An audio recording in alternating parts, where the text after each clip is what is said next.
It was the war of the roses. The north and south did clash. Now it's not Yorkshire versus Lancashire. Oh no, it's not a cricket match. But it's as long. It was the Royal House of York against the Royal House of Lancaster, vying for the crown and throne, the source of English power, to see who would be king. That's what the conflict was about. So join the silly history boys as we try to work it out. Oh, not those guys, they're awful. It all began back in 1399, when Henry Bolingbroke decided that he should be next in line for the throne that Richard II was sat on. And so Henry had Richard killed with a hot poker off his bum. He ruled as Henry IV until the year 1413. Then when he died, his son Henry V came on the scene. That's the Henry who won a Dungeon Corps, but it didn't stick round long.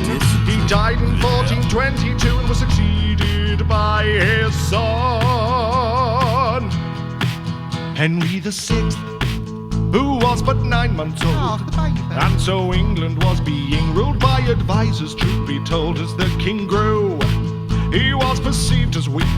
He lost a load of land in France, and his future was looking bleak. By 1450 it was said Henry VI had gone insane, and 3 years later Richard, Duke of York, ruled in his name. This most displeased Margaret of Anjou, who was Henry VI's wife. Then Henry's health recovered and the land was filled with strife.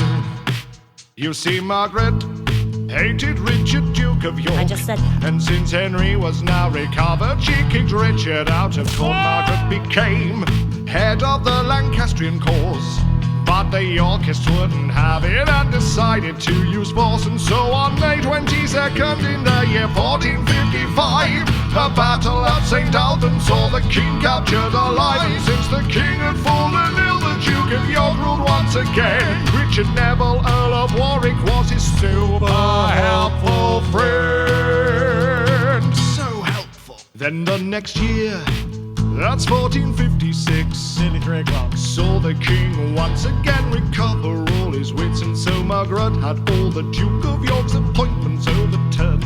He lost all of his power and was sent to Ireland. In 1459 the Earl of Warwick refused a royal decree and went to see Richard of York and the Earl of Salisbury. The three decided it was war and won a battle at Blairheath. But then only a month later they lost at Lotford Bridge. They ran away, but were not gone too long, because in 1460 they came back and won at Northampton, captured the king, and Richard laid claim to the throne. I shall be king now. He was made Henry's successor, but Queen Margaret was not done. She raised an army up in Scotland and returned later that year. The Battle of Wakefield filled Richard, Duke of York, with fear, because he lost and had his head chopped off, his son and Salisbury too. 'Twas the last time they would mess with Margaret of Anjou. I want his head on a spike. With Richard dead, the cause of York was nearly lost. But then their new leader, the Earl of March, won the Battle of Mortimer's Cross. This was in February of 1461. But later that same month, the Earl of Warwick lost at St. Albans. Lancastrians rescued the king from Yorkist clutches once again. But Margaret was refused entry to London for her men. With Yorkist armies in pursuit, she took Henry VI to the north, whilst in the south the Earl of March was crowned Edward the Fourth. Edward the Fourth, a new hope. What happened next was a Yorkist victory. The Battle of Towton, the bloodiest in English history. This was in March of 1461, and the defeated Henry VI and Margaret were forced to run. The newly crowned Edward IV cemented power and did thrive, and captured Henry VI in the year 1465. Oh, King Henry was imprisoned in the Tower of London. For all intents and purposes, the Yorkists had just won. I don't think it's going to be that simple. And then the Earl of Warwick caused some strife, overreached himself, fell out with King Edward and was forced to flee for his life. He fled to France and teamed up with Margaret And in late 1470 they landed forces at Dartmouth. Now Edward IV that proved unpopular, 'twas his turn now to be. He sought the aid of Charles the Bold, the Duke of Burgundy. The Earl of Warwick then restored Henry, he was the kingmaker. But with some help from Charles the Bold, Edward landed in Yorkshire. It was the year 1471, which saw a battle outside Barnet that King Edward IV won, and it was there the Earl of Warwick died, poor he. And then Queen Margaret's son Edward was killed at Tewkesbury. So with the Lancastrian heir now dead, the Yorkist work was done. They had Henry VI murdered May 1471. Now for a period of 12 years there was peace, the kingdom thrived. But then Edward IV died suddenly, and along came Edward V.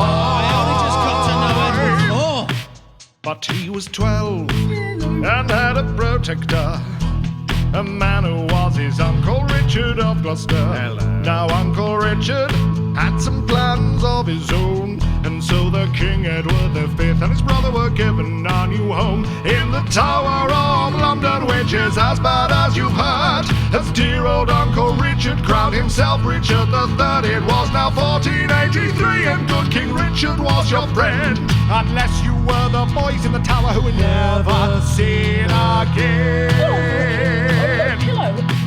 2 more years pass, rebellions come and go, but now the House of Lancaster has a new hero. Yes, Henry Tudor had come for Richard's throne, so he raised an army back in Wales, a place that he called home. The King and Henry met in battle August 1485, and there on Bosworth Field they knew that one would not survive. And when King Richard was unhorsed and stout, he knew the end had come. When they crowned Henry VII, the Lancastrians had